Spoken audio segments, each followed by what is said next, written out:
Yan ang aking mga halaman. Yan.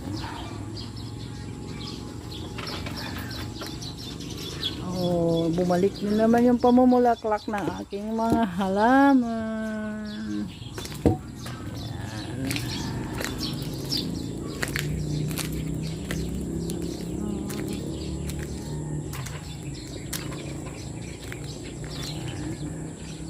Sila pa lang namumulaklak saka yung nandoon.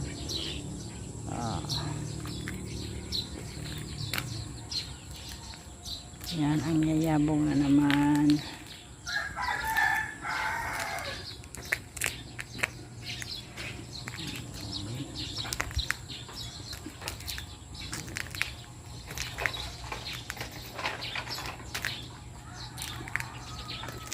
Ito talaga.